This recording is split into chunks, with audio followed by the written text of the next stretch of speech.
विधानसभा चुनाव में, लेकिन बिहार के 2015 के विधानसभा चुनाव में हमें मुंह की भी खानी पड़ी थी। तो ये आंकड़े बताते हुए ये फैक्ट्स भी आपके सामने रखना जरूरी है। लेकिन उत्तर प्रदेश की बात करें, बीजेपी की बल्ले बल्ले 285 सीटें, 2/3 से भी ऊपर का आंकड़ा समाजवादी पार्टी और कांग्रेस गठबंधन के लिए खुशखबरी नहीं है। ये साथ पसंद है क्या? ये सवाल हम 11 को भी पूछेंगे। 88 पर सिमट गई है कांग्रेस और समाजवादी पार्टी, जबकि बीएसपी के खाते में महज 27 सीटें आती दिख रही हैं। इसके अलावा पंजाब और उत्तराखंड की भी बात कर लेते हैं। वहां के भी पोस्ट पोल सर्वे के आंकड़े हमारे सामने आ चुके हैं। पहले बात करते हैं पंजाब की, जहां पर आम आदमी पार्टी और कांग्रेस के बीच कांटे की टक्कर है। हमारा पोस्ट पोल सर्वे कहता है 54 सीटों पर कांग्रेस और आम आदमी पार्टी अटक सकती हैं, जबकि अकाली दल बीजेपी गठबंधन साफ होने वाला है। 9 सीटें उनके खाते में आने वाली हैं। ये अंतिम नतीजे नहीं हैं। फिर से ये बात मैं आपके सामने दोहरा दूं तो कांटे की टक्कर पंजाब में। अब बात करते हैं उत्तराखंड की। उत्तराखंड से बड़ी खबर आ रही है बीजेपी के लिए। बीजेपी 53 सीटों, फिर से 2/3 का आंकड़ा, 2/3 बहुमत का आंकड़ा पार करते हुए, जबकि कांग्रेस हरीश रावत 15 सीटों पर सिमटने वाले हैं। तो 3 बड़े राज्य, 3 अलग अलग नतीजे।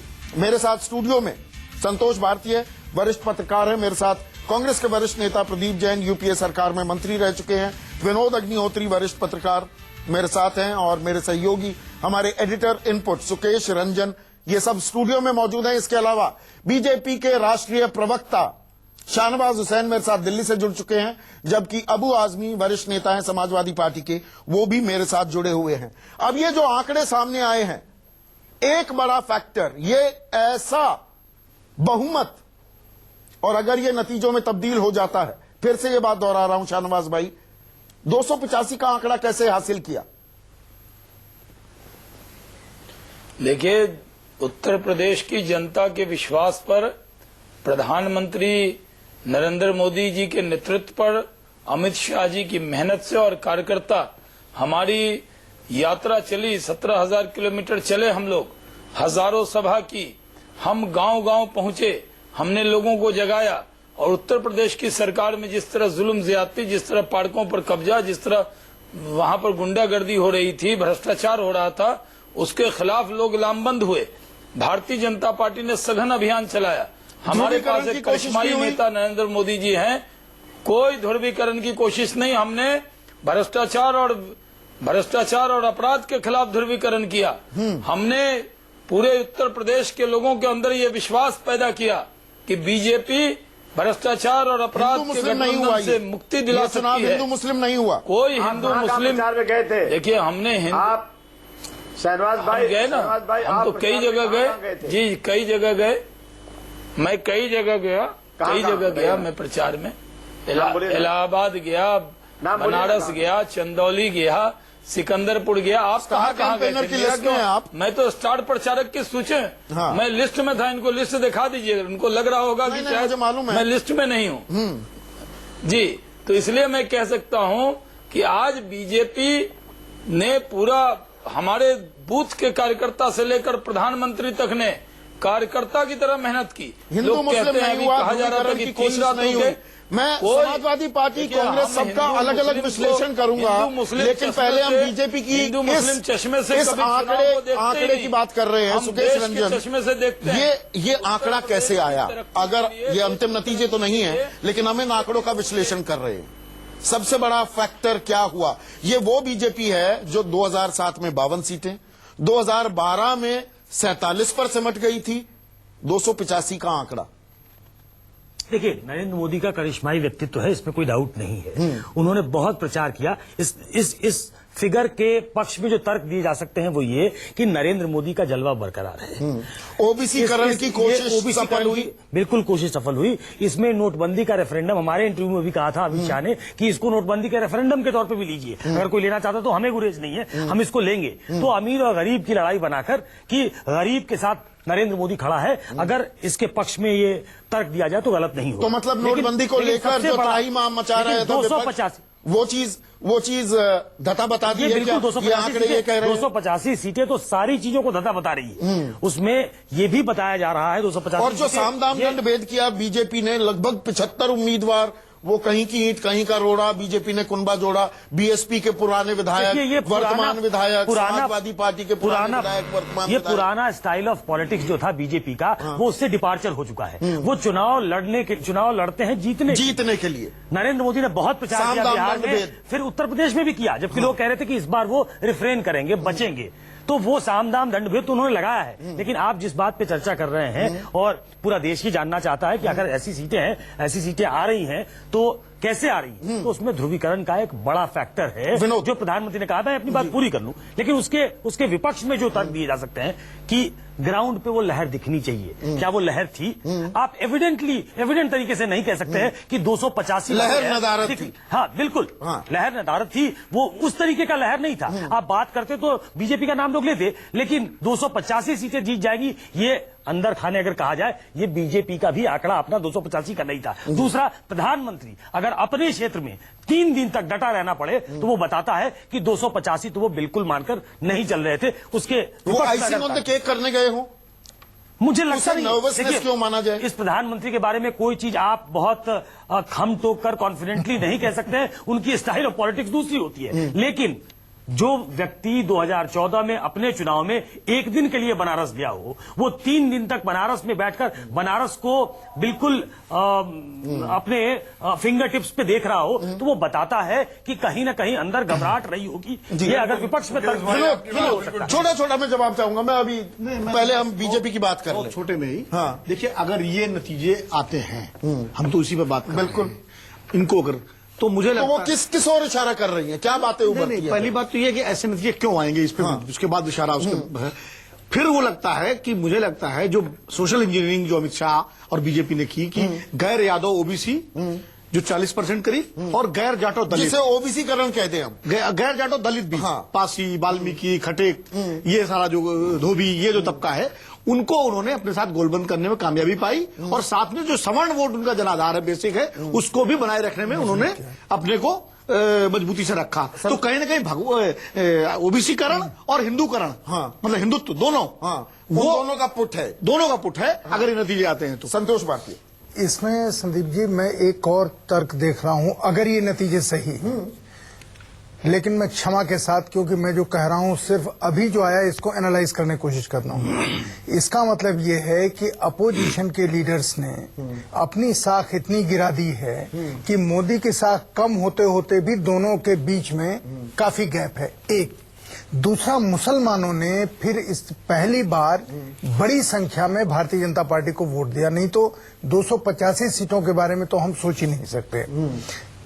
मैं सुकेश से सहमत हूं, विनोद से सहमत हूं कि ये आंकड़े बदलेंगे। हो सकता है भारतीय जनता पार्टी जीत जाए, लेकिन इतने बहुमत से जीते, ये हम सब लोग घूमे हैं, जैसे आप दोनों लोग घूमे हैं, आप भी घूमे हैं, कल हम लोग बात भी कर रहे थे, इतना फर्क नहीं नजर आता। अगर आता है तो फिर विनोद चले गए हैं, विनोद शर्मा, वो सोचना पड़ेगा कि हम लोगों को अपनी पूरे पत्रकारिता के शास्त्र को दोबारा सीखना पड़ेगा। पर पत्रकार ज्यादातर डिप टेस्ट भी करते हैं, हम बाज दफा नहीं, ज्यादातर दफा गलत भी हो जाते हैं। पॉलिटिकल पंडित शब्द का इस्तेमाल करते हैं नरेंद्र मोदी। जो पॉलिटिकल पंडित जो कह रहे हैं, मैं अबू आजमी आपसे जानना चाहूंगा, अगर मैं अब आपके आंकड़ों का विश्लेषण करूं, आपने 2 टैगलाइन दी इस चुनाव में, यूपी को इन लड़कों का साथ पसंद है, पहली बात, और दूसरा काम बोलता है, तो काम नहीं बोला क्या? ये इंडिया शाइनिंग हो गया क्या? जो एनडीए के साथ, वाजपेयी सरकार के साथ 2004 में हुआ, 2017 में अखिलेश यादव के साथ हो गया क्या? नहीं, अगर ये आंकड़े आपके जो बता रहे आप अगर सही है, तो मैं इस नतीजे पर पहुंच रहा हूं कि देश में काम बोलता है या विकास नहीं, बल्कि धूमीकरण करके इस चुनाव को धर्म के नाम पर लोगों को झूठ बोल करके जीता जा सकता है, ऐसा मैं महसूस करूंगा। फिर प्रदीप जैन जी, काम बोलता है, नहीं पसंद आया, यूपी के लड़के नहीं पसंद आए, ये आंकड़े क्या इस बात की ओर इशारा कर रहे हैं? नहीं, हमें सबसे बड़ा अचरज तो इस नहीं, बात का है। अब- नहीं, अब मैं इसको आपने जता नहीं दिया। कि वोट लोग भारतीय जनता पार्टी को क्यों देंगे। आप बताइए, पूरे उत्तर प्रदेश में कोई विकास की एक ईंट नहीं आपको रखी क्यों देंगे? और पूरे टाइम लोगों के बीच में डिवीजन करने का काम किया। यहाँ तक कि प्रधानमंत्री जी पहले कहते थे कि गौ सेवक अनसोशल एलिमेंट्स हैं, और एक ऐसा लगा कि जैसे इवेंट मैनेजमेंट हो रहा सुनियोजित रूप से, और आखिरी फेज में केवल 40 सीटें थी। अगर प्रधानमंत्री जी अगर इतने आश्वस्त थे तो 3 दिन गली गली में क्यों घूमे, क्यों 125 करोड़ लोगों के सामने घूम लेते, उन्होंने कौन रोक रहा था? नहीं, मैं आप घूमते गली गली। आप बताइए उन्होंने घूमिए क्या नहीं, आप किया आराम कीजिए जिस फाइव पर स्टार उन्हें होटल इतने में। शहनवाज और भाई, प्रधानमंत्री घूमे, उसमें आपको क्या दर्द हो रहा है? मैंने आपके ऊपर कोई कमेंट नहीं किया। लेकिन हम एक वोटर होने के नाते, कांग्रेस पार्टी के कार्यकर्ता होने के नाते नहीं, वोटर होने के नाते ये जानना चाहते हैं कि माननीय प्रधानमंत्री जी ने, भारतीय जनता पार्टी ने उत्तर प्रदेश में ऐसा क्या करिश्मा कर दिया जिससे उन्हें इतनी सीटें मिलेंगी। उत्तर प्रदेश पर हम अखिलेश चर्चा यादव ने तो करेंगे, विकास प्रदीप किया। जैन, उत्तर प्रदेश पर चर्चा करेंगे, लेकिन अभी मैं चाहूंगा कि पंजाब के थोड़े आंकड़े भी हम दिखा दें। हमारे साथ कांग्रेस के एक और वरिष्ठ नेता जवाब ले लीजिए संदीप जी। और आम आदमी पार्टी, मैं आ रहा हूं, आपसे लूंगा शाहनवाज जवाब हुसैन, देने- मैं कमेंट लूंगा अभी, एक थोड़ा पंजाब में डिप कर संदीप जी का जवाब लूं। दे- मेरे साथ आतिशी मारलीना भी जुड़ चुकी हैं, आम आदमी पार्टी की प्रवक्ता हैं, और जो आंकड़े आ रहे हैं, जो पोस्ट पोल सर्वे के आंकड़े आ रहे हैं पंजाब को लेकर, वहां कांटे की टक्कर है। 54 सीटें कांग्रेस के खाते में, 54 सीटें आम आदमी पार्टी के खाते में, और शिरोमणि अकाली दल और बीजेपी का गठबंधन वहां पर साफ होता दिखाई दे रहा है। आतिशी मारलीना, कांटे की टक्कर, आपकी प्रतिक्रिया? Too close to call?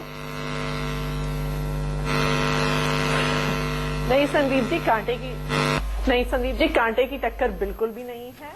आम आदमी पार्टी 11 तारीख को चुनाव जीतने वाली है और भारी बहुमत से जीतने वाली है।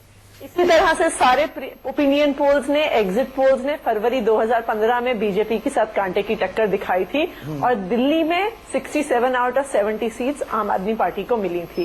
पंजाब में भी 11 तारीख को यही होने वाला है, भारी बहुमत से आम आदमी पार्टी की सरकार बनने वाली है। पंजाब में जनता बदलाव चाहती है और उन्होंने खुले दिल से झाड़ू का बटन दबाया है। खुले दिल से झाड़ू का बटन दबाया है, लेकिन यही ताल तो आप भी ठोकेंगे पीएल पूनिया साहब। Punjab too close to call है, या आप भी दावा कर रहे हैं जो दावा ठोक रही हैं आतिशी मारलीना? देखिए, जो आम आदमी पार्टी की तरफ से कहा जा रहा है दिल्ली के बारे में, फिर ये दिल्ली नहीं है, पंजाब है, और पंजाब में कैप्टन अमरिंदर सिंह के नेतृत्व में जो चुनाव लड़ा है और जिस तरह से कांग्रेस ने मजबूती के साथ में चुनाव लड़ा है, वो बहुमत में आ रहे हैं और सरकार बना रहे हैं, कंफर्टेबली बना रहे हैं। इतनी टक्कर नहीं है जो 54 बता रहे हैं, नहीं, कैप्टन अब कहीं अमरिंदर और थर्ड ज्यादा टाइम अनलकी है। तो नहीं और हो जाएंगे। हर क्षेत्र में कैप्टन अमरिंदर, पीएल पूनिया साहब, आप तो राजनीति नहीं, अल्लाह की 2007 में 50 का आंकड़ा पार कर लिया था, 2012 में भी लगभग वही आंकड़ा है, लेकिन सरकार वो जो 59 का जादुई आंकड़ा है उसको टच नहीं कर पाते हैं कैप्टन अमरिंदर। देखिए, अब परिस्थितियां बहुत बदल गई हैं।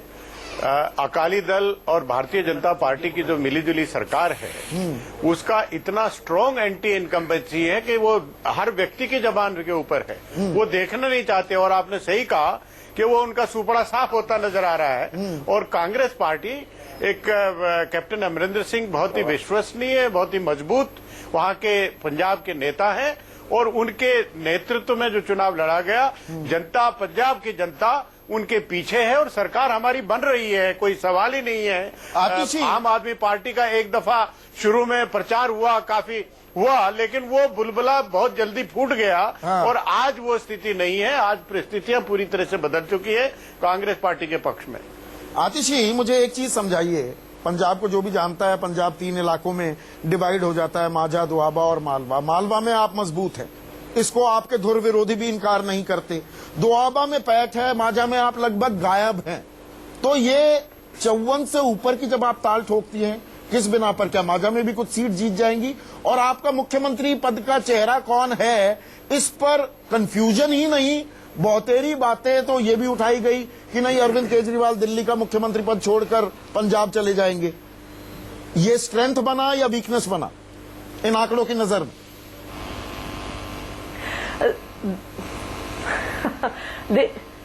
देखिए संदीप, पहली बात तो ये बिल्कुल सही बात है, मालवा में हम बहुत स्ट्रांग हैं, मालवा में तो हम क्लीन स्वीप